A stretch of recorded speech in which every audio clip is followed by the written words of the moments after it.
una prensa que aplasta el pensamiento y asegura la paz para el tirano, prensa basura. Hay otra prensa que es luz y claridad en la noche oscura. Hay quien tiene remedio y hay medios sin cura. Hay una prensa que nutre la perfecta dictadura y le declaró una guerra abierta a la cultura. Hay otra prensa dispuesta a enfrentarse a esta locura, sincero, sin pero, sin miedo y sin censura. Hay una prensa sin vergüenza que dispensa ofensas a una masa densa que desconoce que piensa. Si cambia de discurso buscando que no se note, porque no llegó la pauta, la payola ni el chayote. Corporaciones contabilizando acciones a la hora de esconder o pregonar sus posiciones, dejando trascender suposiciones, chimentos o pariendo mentiras sin ningún remordimiento. La libertad de prensa, la libertad de empresa, la libertad expresa de los dueños de la imprenta, propensa a dar batalla en pos de su codicia. A quien venga y dé la talla en la lucha por la justicia desquicia. Son mentiras, no noticias, pero hay otra prensa de verdad que no es ficticia.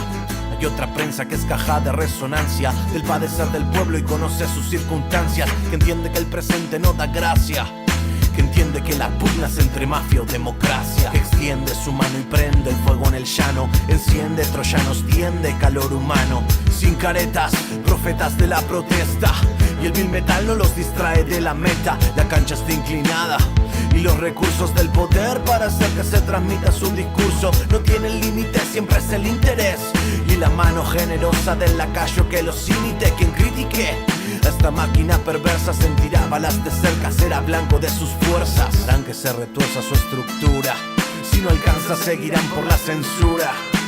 Fifi, cheto, fresa, presa, desalmada cabeza, besa su alteza, profesan promesas de esas que sabemos pronunciar y no progresan. Me temo que vemos el mal supremo y decir la verdad se convirtió en deporte extremo. Son demonios demostrando su temor.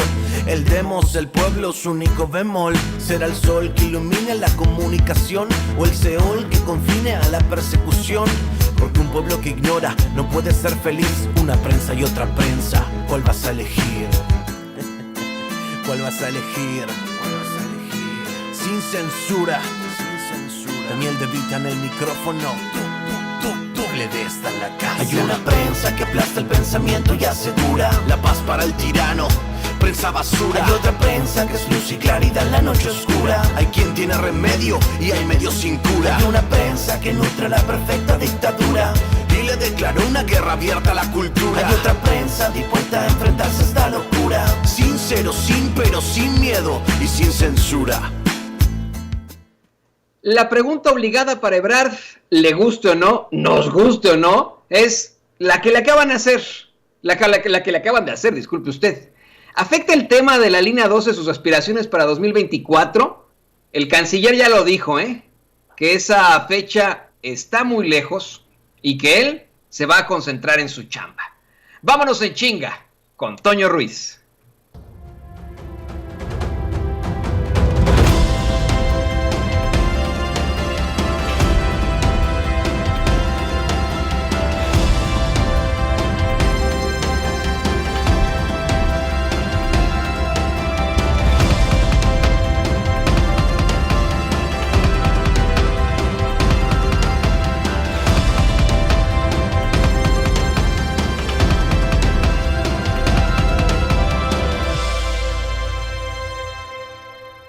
Muy buenas tardes, muy buen provecho, público consentidor. Bienvenido, bienvenida a la edición vespertina de Sin Censura con Vicente Serrano, que hemos titulado Vámonos en chinga, con su servidor, con Toño Ruiz.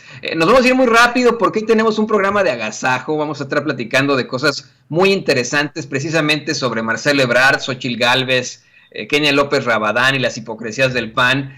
Vamos a hablar de cosas muy interesantes, también de unas propuestas que traen por ahí para cambiar el discurso en cuanto por... Esto le va a sonar muy raro, pero para cambiar el discurso sobre la Malinche, para hablar sobre la supuesta traición de Tlaxcala durante la conquista. Bueno, se va a poner el programa fantástico. Acuérdense, hoy está Cristal, nuestra queridísima curadora, especialista en arte, especialista en cultura. Hoy tenemos el Cristal del Arte aquí en Sin Censura. Cristal Irigoyen estará con nosotros para platicarnos de una película muy interesante. Pero antes de cualquier cosa, y nos vamos a ir bien rápido, le voy a pedir por favor que nos apoye con el pulgar arriba. Por favor, suscríbase a Sin Censura TV también, suscríbase a Sin Censura Media. Acuérdense que estamos en estos momentos enfrentándonos a una muy desafortunada problemática. Nos estamos enfrentando, ya lo sabe usted, a este bloqueo, así que por favor suscríbase a Sin Censura TV, suscríbase a Sin Censura Media, échenos la mano, está haciendo mucho calor aquí en Kansas City, Missouri, échenos la mano, por favor, con esas suscripciones, suscríbase a mi canal con Toño Ruiz, y aquí abajito del chat hay un signo de pesos o de dólares, ahí usted nos puede echar la mano, ya lo sabe, es algo que funciona perfectamente, esa situación para podernos apoyar precisamente en nuestra búsqueda de esta verdad con justicia. Ya lo sabe usted, nosotros no pertenecemos a ningún tipo de corporativo, no pertenecemos a ninguna empresa y tampoco, eso ya se lo dijimos hace ratito, no recibimos dinero de campañas oficiales. Pero bueno, aquí está la información y ahora sí, don David, vámonos en chinga, don David. Mire, luego de la presentación del pabellón que México estará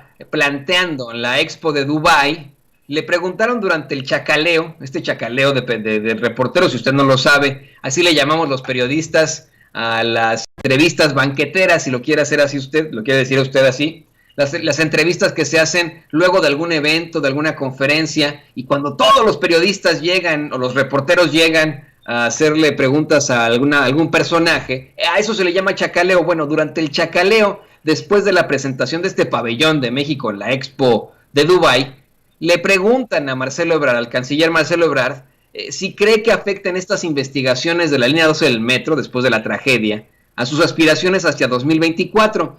Y el secretario de Relaciones Exteriores asegura que para él la carrera presidencial está muy lejos, que siempre le dicen que tiene esa aspiración y que eso explica sus acciones, pero que no, que lo que trata de ser es pues más bien un servidor público eficaz y eficiente. Solamente vamos a poner el audio de esto que dijo Marcelo Ebrard por cuestiones de copyright, pero esto fue lo que dijo en el chacaleo después de la presentación de ese pabellón de México en la Expo de Dubái. Secretario, ¿cree que afecte este tema de la línea 12 sus aspiraciones para el 2024? Mire, yo me estoy concentrando en mi trabajo. Para mí ese tema es un tema que está muy lejos todavía y habrá que ver cómo sucede. No me anima o no es lo que guía mis tareas. Siempre me dicen que tengo esa aspiración y que eso es lo que explica mis acciones, pero como usted ve y lo acabamos de ver ahorita, pues lo que yo trato de ser y he sido es un servidor público eficaz, eficiente, y eso es mi tarea. Ya el 24 está muy lejos, no es lo de hoy. Hoy hay que cumplir lo que tenemos como encomienda. Bueno,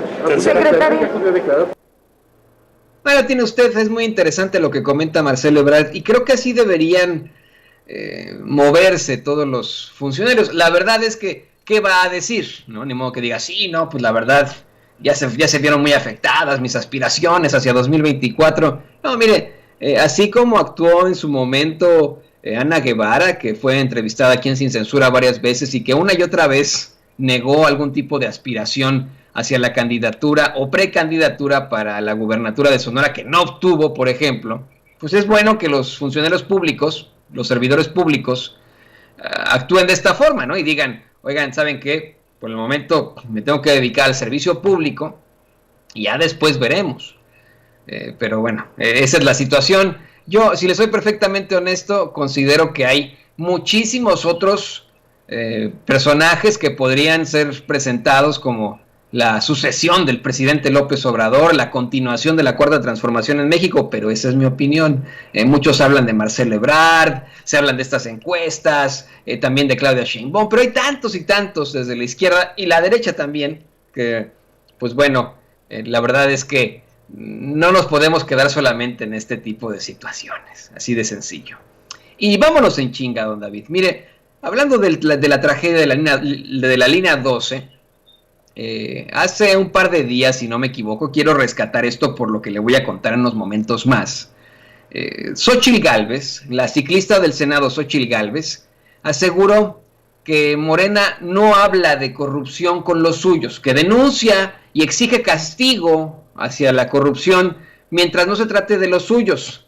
Lo interesante de todo esto es que Xóchitl Gálvez pues se mete en un problemón al hablar de esto. Ella y muchos miembros de su partido, porque esta es una mentira y exhibe esa hipocresía absoluta del PAN y del PRD. En estos momentos, los panistas y perredistas del Senado están intentando crucificar a Marcelo Ebrard y a Claudia Sheinbaum al relacionarlos con la tragedia de la línea 12. Y yo les soy perfectamente honesto, si son responsables tienen que enfrentar las consecuencias. Pero no se nos puede olvidar que entre Marcelo Ebrard y Claudia Sheinbaum estuvo Miguel Ángel Mancera, panperredista, que pues en estos momentos goza de la ignominia. La gente del PAN y la gente del PRD ignoran que existe, también lo hace el New York Times. Es lo más interesante de todo. Mire cómo Xóchitl denuncia que desde Morena no se habla de la corrupción de los suyos, exige castigo, pero nunca de los suyos, cuando son ellos los que están calladitos con Miguel Ángel Mancera. Adelante, doña Ceci. Aquí en este Senado, su servidora hace más de 2 años pidió que se investigara la comprobación de Chiapas, de uno de los programas de Corazón a Corazón, donde había evidencias que se habían desviado 680 millones de pesos y Morena y sus aliados votaron en contra. Pero eso sí, aprobaron que se investigara a Baja California Sur, a otros Quintana Roo, y hoy conocemos unos dictámenes que no sabemos si es para decirle al verde, pórtate bien porque te va a caer Hacienda. Chiapas era el principal estado que tenía un problema de comprobación, cerca de 20,000 millones de pesos del Seguro Popular. Claro que el presidente tenía razón que había corrupción, nomás que a los suyos, a sus aliados, los han protegido. Ay. Y Miguel Ángel Mancera habló de un caso distinto, Xóchitl Gálvez, pero y en estos momentos no están los panistas y perredistas exigiendo crucificar casi a Marcelo Ebrard y a Claudia Sheinbaum, bueno, hasta el presidente López Obrador, y de Miguel Ángel Mancera no dicen algo al respecto. ¿Me equivoco yo con eso? Vámonos en chinga, don David, déjeme se lo muestro.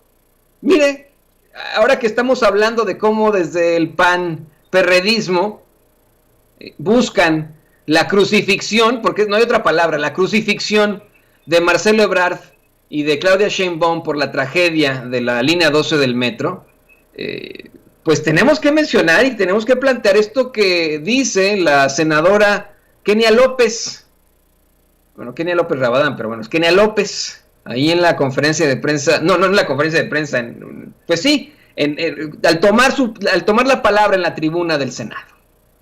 La senadora Kenia López es el ejemplo de esta hipocresía absoluta del PAN y del PRD. Hace unos momentos le presentábamos que Xóchitl Gálvez asegura que Morena no habla de la corrupción de los suyos, que constantemente exigen investigar y castigar la corrupción cuando no se trata de los suyos. Y esto es muy extraño que también hagan ellos lo mismo, que no hablen de Miguel Ángel Mancera al referirse a la línea 12 del metro. Es verdaderamente lamentable y nos saca de onda esto que sucede. Miren, yo voy a insistir hasta el cansancio con esto. Sin Censura no es un medio que apapacha al presidente, a la Cuarta Transformación o a sus funcionarios. Si Claudia Sheinbaum es responsable por la tragedia de la línea 12, que pague las consecuencias. Si Marcelo Ebrard es responsable de la tragedia de la línea 12, que pague las consecuencias.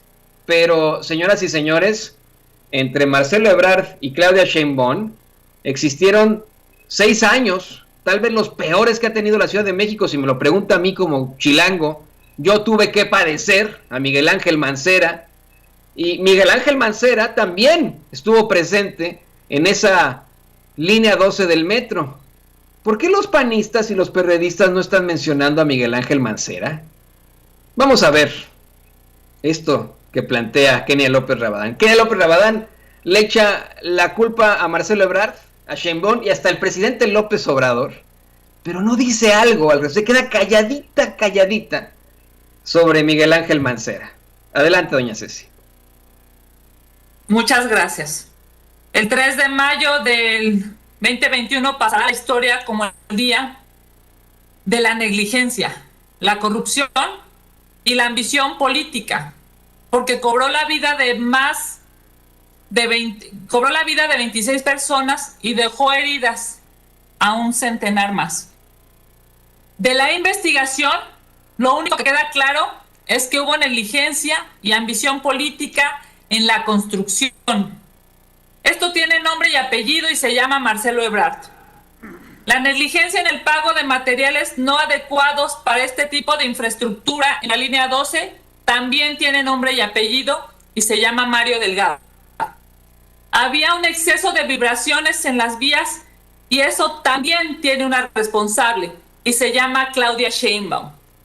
Ya sea por fallas de origen o por fallas de mantenimiento, lo que hoy no se ha atrevido a decir el gobierno y exigimos que se diga es quién va a ser responsable de esta negligencia criminal.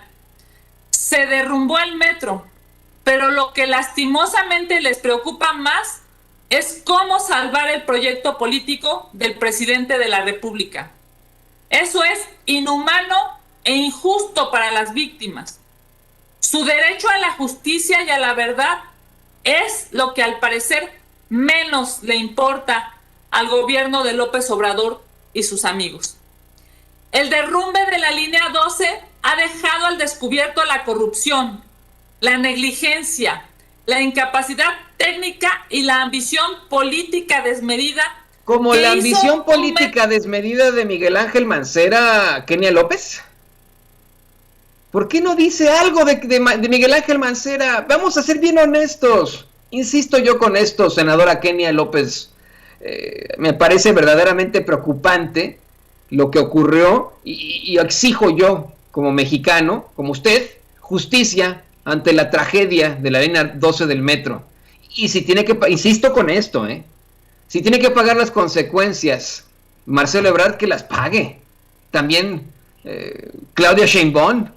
Pero en medio de ellos, por favor, estuvo Miguel Ángel Mancera. ¿Va a ignorar ese dato, ese hecho? ¿Verdaderamente? ¿De qué estamos hablando? ¿Es senadora de la República? ¿O qué está pasando? ¿O estamos hablando con niños de primaria? ¿De qué estamos hablando? ¡Qué barbaridad! Lo que es ser hipócrita, esa es la palabra, lo que es ser hipócrita, lo que es buscar intentar confundir a la gente.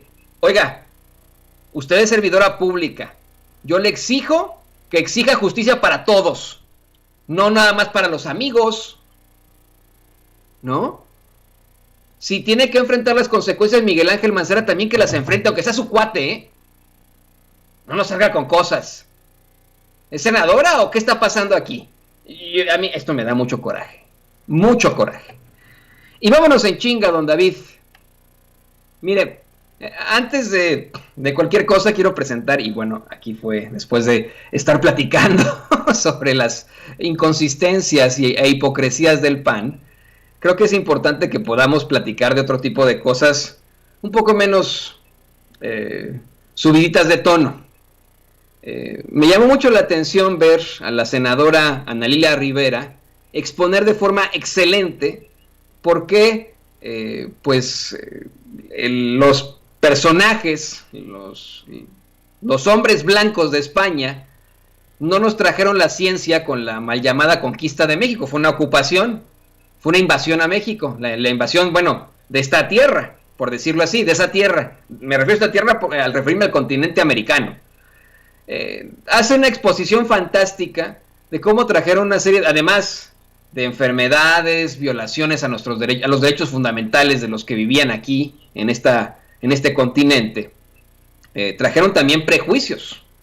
Y de una forma magistral, Ana Lilia Rivera, senadora, desmiente el mito de la traición de Tlaxcala, la traición de Malintzin, conocida por los españoles como Marina o Malinche, de Malintzin, quien sería, este personaje de la historia de México, que habría servido como intérprete entre Hernán Cortés y también los pueblos mayas y los pueblos mexicas, ya que hablaba estas lenguas, estos lenguajes.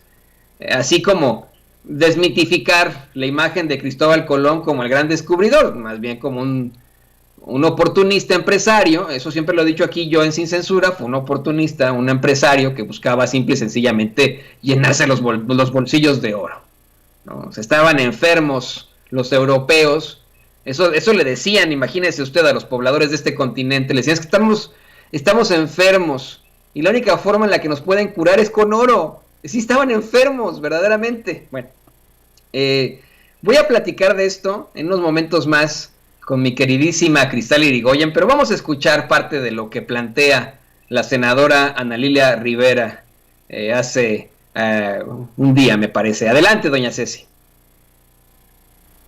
Muchas gracias, presidente. Con su venia, honorable Congreso de la Unión, mexicanas, mexicanos, hace una vida que te amo y te he buscado en el tiempo y te encontré avergonzada, tímida, callada.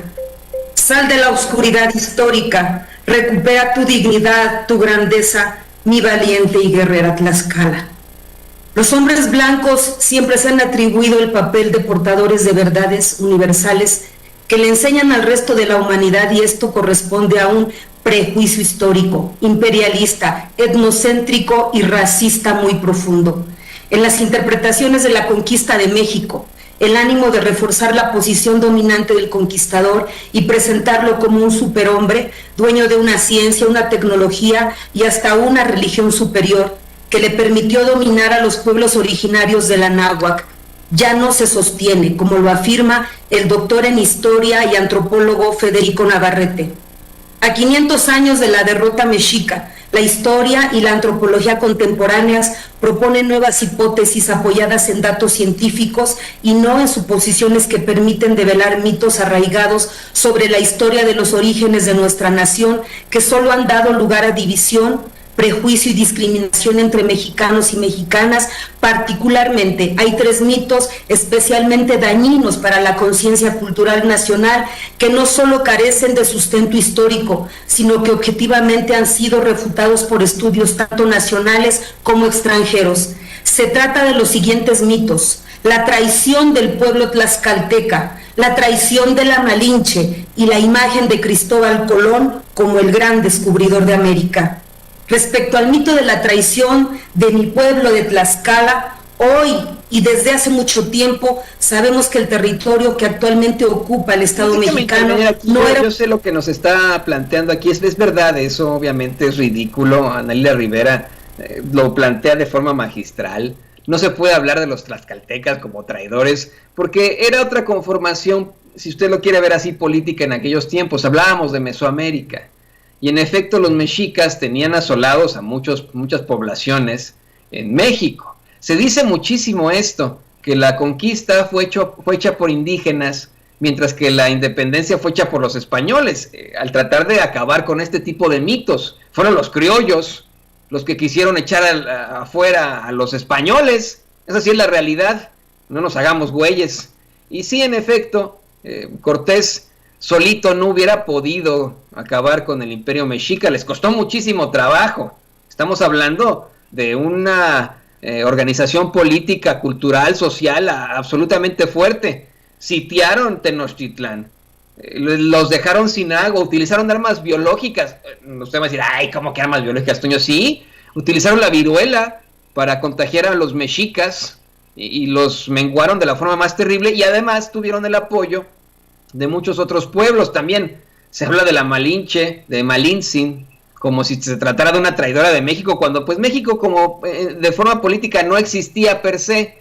Y por supuesto, insisto yo con eso, aquí en Estados Unidos, en cualquier parte que usted vaya, la comunidad italiana pone a Cristóbal Colón como si fuera el gran descubridor de América. Nadie descubrió América, pues aquí vivía la gente antes, no la chinguen, no, son pendejadas eso. Y de esto quiero platicar, obviamente, hay muchas cosas que platicar al respecto, con mi gran amiga, la especialista en difusión cultural, Cristal Irigoyen. Antes de que vayamos a su tema de hoy, quise que platicáramos de esto antes. Querida Cristal, bienvenida. Hola, hola, ¿qué tal? ¿Cómo están, queridos amigos de Vámonos en Chinga con Toño Ruiz?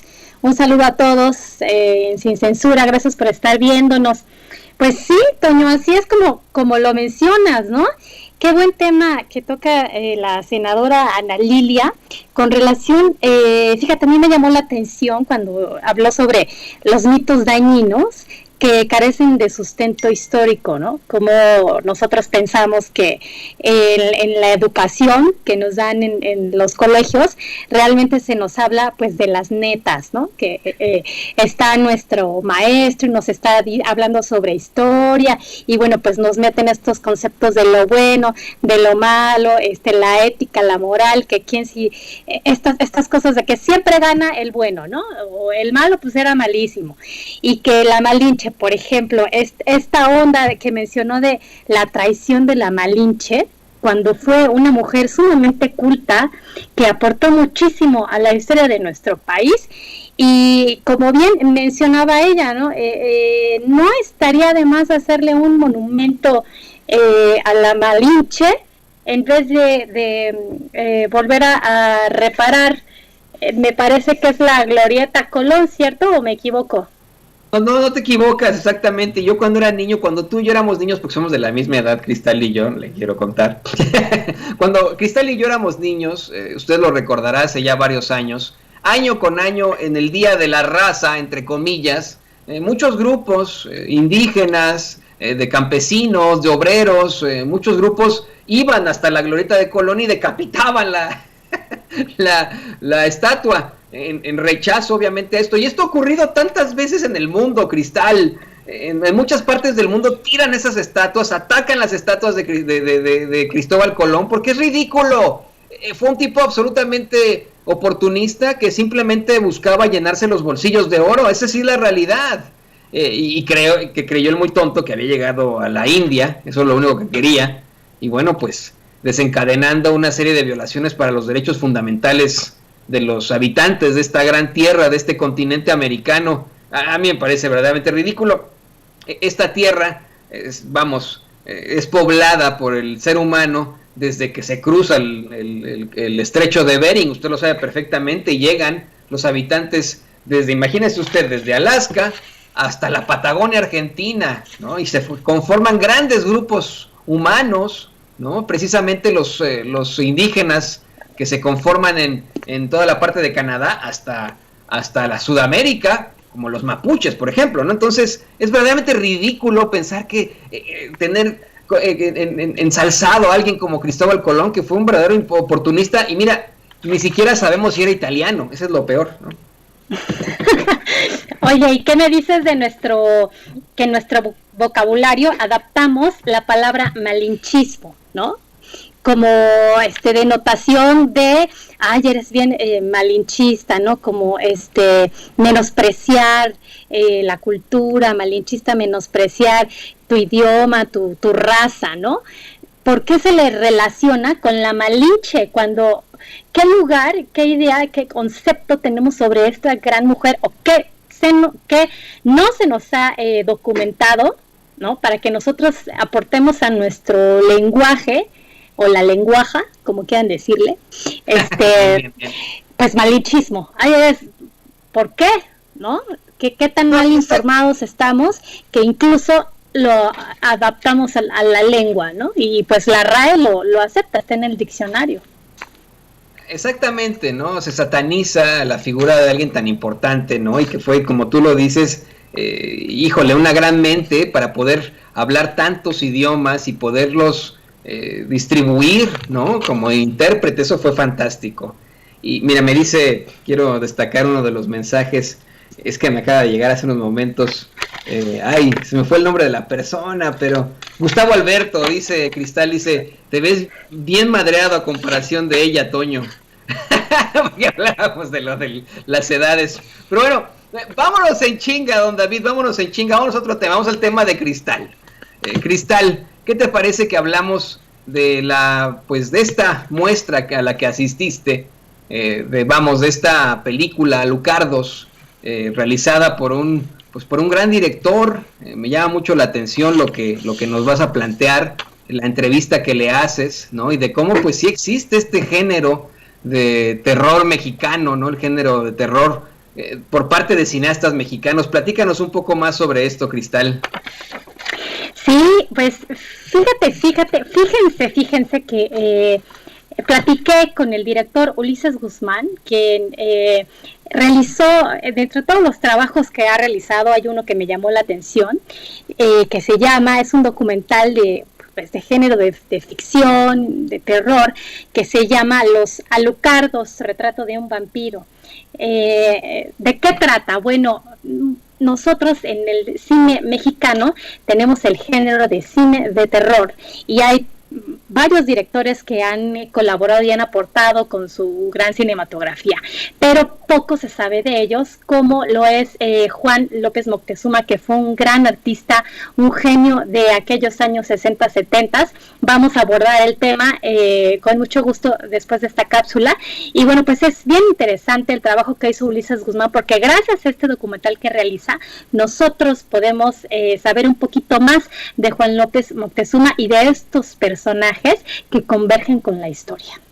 Vamos a ver esta cápsula rápido, esta entrevista que le haces al director, a Ulises, y la platicamos unos momentos más. Adelante, doña Ceci. Es Ulises Guzmán, soy cineasta. Fue un documental basado en la historia de estos personajes, pero ¿cómo llegan a tu vida y cómo formas esa historia? Pues mira, llegaron como llegan las cosas más padres, o sea, como de sorpresa. Te voy a decir cómo fue. Yo estaba en el festival que se llama Macabro, en un cóctel, ¿no? Estaban pasando así como películas, de mis trabajos, y yo estaba invitado pues en el cóctel y no sé qué, y también estaban ellos. Se me acercaron y me dijeron, hola, que tú eres Ulises y no sé qué. Empezamos a platicar de Juan López Moctezuma, que es su obsesión, ¿no? Entonces empezamos a platicar así como, que si yo tenía películas de Juan López Moctezuma, pues yo les decía, pues sí, ¿no? En ese momento eran de DVDs o Blu-ray o qué sé yo, ¿no? Pero ellos de pronto me dijeron, o sea, me iban correteando así en el plática y todo esto. Ellos me comenzaron a platicar esta parte de cuando lo roban del psiquiátrico y toda esta aventura, este periplo, ¿no? Que hicieron para llegar a él. Y la verdad es que en ese momento terminó para mí esa fiesta, ese cóctel, y comenzó la película. O sea, yo dije, esto lo tiene que ver la gente. Y me siento muy afortunado porque te digo que llegó a mí la historia y ellos me platican que ya se la habían platicado a otros cineastas y no les creyeron, ¿no?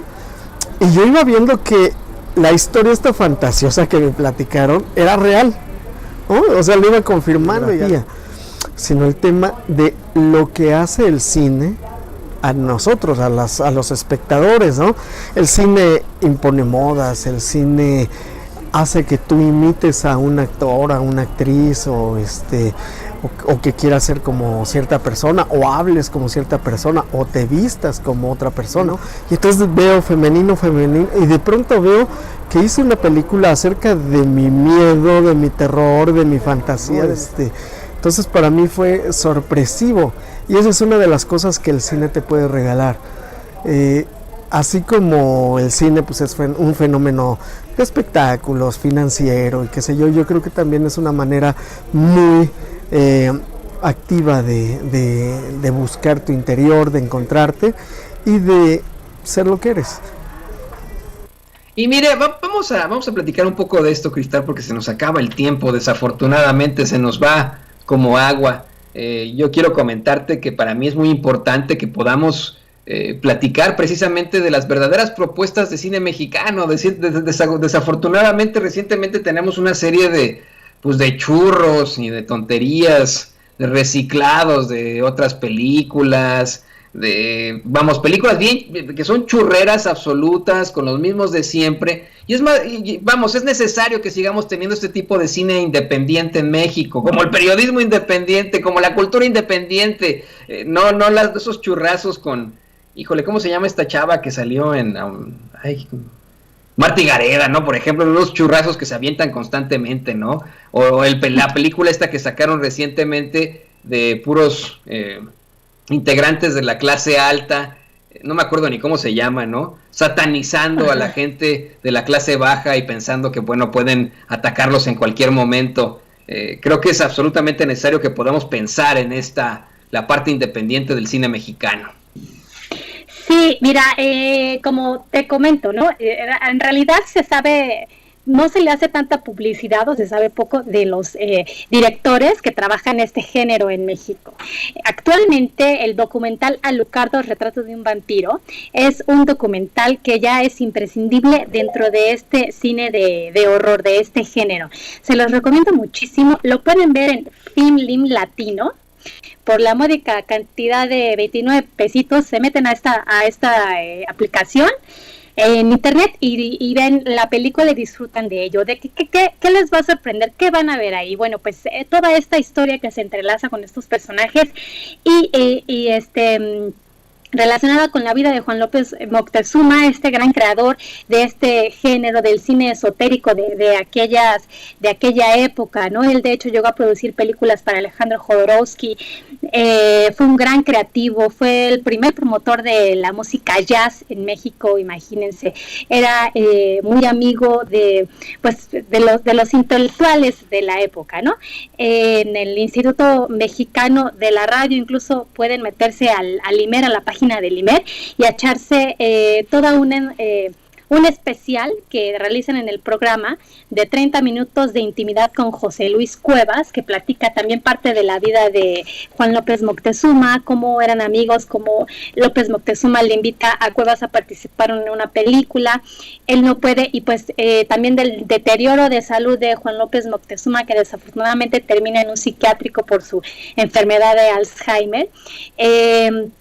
Y bueno, es importante también saber que Moctezuma es un referente para directores como Del Toro, que lo toma como referencia, ¿no? Que también le llamó el cineasta maldito, el poeta maldito. También lo podemos comparar con Roman Polanski.